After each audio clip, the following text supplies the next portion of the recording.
Present indefinite to past indefinite affirmative. यदि हमें present indefinite का अफर्मेटिव सेंटेंस दिया है तो उसे हम पास्ट इंडेफिनिट के अफर्मेटिव में कैसे बदलते हैं, इस वीडियो में हम इसको जानने वाले हैं। सबसे पहले हम देखते हैं प्रेजेंट इंडेफिनिट टेंस, इसका स्ट्रक्चर कैसे होगा। यानी जो भी वाक्य हमें दिया गया है वो प्रेजेंट इंडेफिनिट का है या किसी और टेंस का, हम कैसे समझेंगे। तो प्रेजेंट इंडेफिनिट टेंस का जो स्ट्रक्चर है उसमें सबसे पहले सब्जेक्ट रहेगा। सब्जेक्ट के बाद वर्ब का या तो फर्स्ट फॉर्म रहेगा या वर्ब का एस या ईएस फॉर्म रहेगा, उसके बाद ऑब्जेक्ट। एग्जाम्पल देखते हैं, यू टेक टी। यहाँ पर यू है सब्जेक्ट, टेक है वर्ब, जी वर्ब का फर्स्ट फॉर्म है क्योंकि टेक के तीनों रूप हैं, टेक, टुक, टेकन। टी ऑब्जेक्ट है।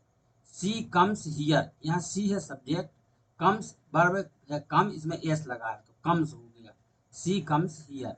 दे प्ले क्रिकेट, दे सब्जेक्ट है, प्ले है वर्ब, जी है फर्स्ट फॉर्म और क्रिकेट ऑब्जेक्ट है।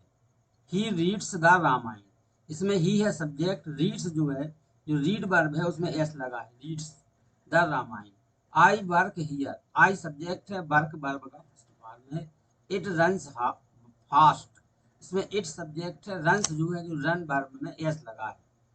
तो हमने यहाँ पर देखा है कि पहले सब्जेक्ट दिया गया है, सब्जेक्ट के बाद या तो वर्ब का फर्स्ट फॉर्म है या वर्ब में एस या ईएस लगा हुआ है, फिर ऑब्जेक्ट वगैरह दिए गए हैं।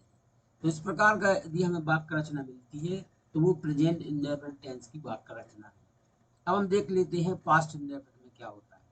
पास्ट इंडेफिनिट टेंस का जो स्ट्रक्चर है उसमें सबसे पहले सब्जेक्ट रहेगा, सब्जेक्ट के बाद में वर्ब का सेकंड फॉर्म रहेगा, फिर ऑब्जेक्ट रहेगा। मतलब सबसे पहले हमें सब्जेक्ट मिलेगा, वर्ब का सेकंड फॉर्म मिलेगा इसमें, फिर ऑब्जेक्ट। एग्जाम्पल द्वारा देखते हैं, यू टुक टी, इसमें यू सब्जेक्ट है, टुक वर्ब का सेकंड फॉर्म है और टी ऑब्जेक्ट है। सी केम हियर, इसमें सी सब्जेक्ट है, केम कम का सेकंड फॉर्म है, she came here.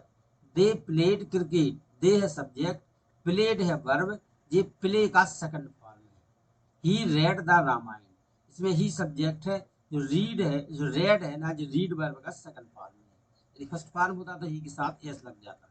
I worked here, यहाँ पर वर्ब है वर्कड, ये वर्क का सेकंड फॉर्म है। It rain fast, it subject है, रेन वर्ब का सेकंड फॉर्म है, रन का, रन रेन रन। तो पास्ट इंडेफिनिट टेंस जिसमें हमें प्रेजेंट इंडेफिनिट टेंस को बदलता है, उसका जो स्ट्रक्चर है, पहले सब्जेक्ट रहेगा, उसके बाद वर्ब का सेकंड फॉर्म रहेगा और फिर ऑब्जेक्ट रहेगा। अब देखते हैं हम change into past indefinite tense, माने जो हमें वाक्य दिए गए हैं उनको हम पास्ट इंडेफिनिट में कैसे बदलते हैं। आइए अब हम देखते हैं, क्योंकि हमने दोनों की स्ट्रक्चर देख लिए, हम बदलना है। जैसे यू कॉल मी, जो ए वाला जो वाक्य इसमें पहले सब्जेक्ट दिया है, काल जो है जी वर्ब है, जी वर्ब का फर्स्ट फॉर्म है, क्योंकि काल के तीनों रूप होते हैं, काल, कॉल्ड, कॉल, इसलिए ये प्रेजेंट इंडेफिनिट टेंस का वाक्य है। इसे हमें पास्ट इंडेफिनिट बदलना है। तो पास्ट इंडेफिनिट कैसे बदल दिया हमने, you called me, past indefinite का जो स्ट्रक्चर है उसमें सबसे पहले सब्जेक्ट आता है, जो वर्ब है उसका सेकंड फॉर्म लिखना पड़ता है। तो you call me, call first form था, कॉल का सेकंड फॉर्म हो गया कॉल्ड, यू कॉल्ड मी, बदल गया।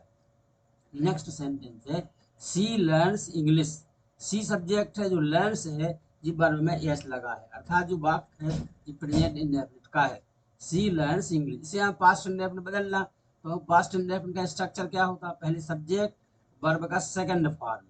तो सब्जेक्ट तो सी हो गया, लर्न का सेकंड फॉर्म लर्न, लर्नड, सी लर्नड इंग्लिश, बदल गया पास्ट इंडेफिनिट में। नेक्स्ट सेंटेंस है, दे कम हियर, इसको हमें पास्ट बदलना। पास्ट इंडेफिनिट का स्ट्रक्चर क्या होता है, पहले सब्जेक्ट, वर्ब का सेकंड फॉर्म है, दे कम का हो जाएगा केम, दे केम हियर, केम, केम क्यों, क्योंकि कम है वर्ब का फर्स्ट फॉर्म, केम है वर्ब का second form. Ram go there, यहाँ पर गो नहीं था, यहाँ गोज लिखना था, गलती से गो लिख दिया, राम गोज देयर। आंसर क्या हो जाएगा, राम बेंट देयर। इसमें बेंट क्यों आ गया, क्योंकि जब हम पास्ट इंडेफिनिट बदलते हैं तो वर्ब का सेकंड फॉर्म रखते हैं, Ram bent there. Next sentence है, the girls sing a song, इसमें गर्ल्स तो सब्जेक्ट है, द गर्ल्स सिंग वर्ब है, जो फर्स्ट फॉर्म है और जो प्रेजेंट इंडेफिनिट का वाक्य है, हमें पास्ट बदलना, तो सिंग जो वर्ब है उसका सेकंड फॉर्म रख देंगे, the girls Seng E song. तो यहाँ पर हमने देखा जो वाक्य प्रेजेंट इंडेफिनिट टेंस की वाक्य है, इनको हमने पास्ट इंडेफिनिट बदल लिया। कुछ और सेंटेंस देखते हैं। जो 6th सेंटेंस है, आई वर्क हार्ड। इसमें पास्ट क्या होगा, आई वर्कड हार्ड। पास्ट में होता क्या है, पहले सब्जेक्ट रहेगा, वर्ब का सेकंड फॉर्म कर देंगे हम, तो वर्क का सेकंड फॉर्म वर्कड, और हार्ड में कुछ नहीं करेंगे। 7th एग्जाम्पल है, he swims in the river. Past में कैसे बदलेंगे, he swam in the river. They buy fruits, they bought fruits. जो बाय है ना, बाय फर्स्ट फॉर्म है, बॉट क्या है, इसका सेकंड फॉर्म है, ये पास्ट इंडिया में बदल गया। राम राइट्स अ लेटर, इसको पास्ट में कैसे बदलेंगे, राम रोट अ लेटर। जब हम किसी टेंस में बदलते हैं जिसमें बदल रहे हैं ना, उसका हमें स्ट्रक्चर पता होना चाहिए। जैसे हम पास्ट इंडेफिनिट में बदल रहे, तो पास्ट इंडेफिनिट का स्ट्रक्चर क्या है, पहले सब्जेक्ट, वर्ब का सेकंड फॉर्म और फिर ऑब्जेक्ट। यहाँ पर राम सब्जेक्ट था, राइट वर्ब है, इसका हमें सेकंड फॉर्म रखना है, तो राइट का होता है रोट। नेक्स्ट है the girls pluck flowers. Answer क्या हो जाएगा, the girls plucked flower. Pluck first form है, प्लक्ड कौन सा फॉर्म है, सेकंड फॉर्म है, इसको बदल दिया। तो हमने इसमें देखा है कि प्रेजेंट इंडेफिनिट टेंस को हम पास्ट इंडेफिनिट में कैसे बड़ी आसानी से बदल लेते हैं। तो यहाँ पर कुछ एग्जाम्पल दिए जा रहे हैं होमवर्क के लिए, ये आपको इनके आंसर कमेंट बॉक्स में लिखना है, आपको बताया जाएगा आपने सही किए हैं या गलत किए। जैसे I work hard, you read the Ramayana, he swims in the river, she watch TV, they buy fruits, you laugh at me, Ram writes a letter, he sends a letter, the girls pluck flowers, they sing a song।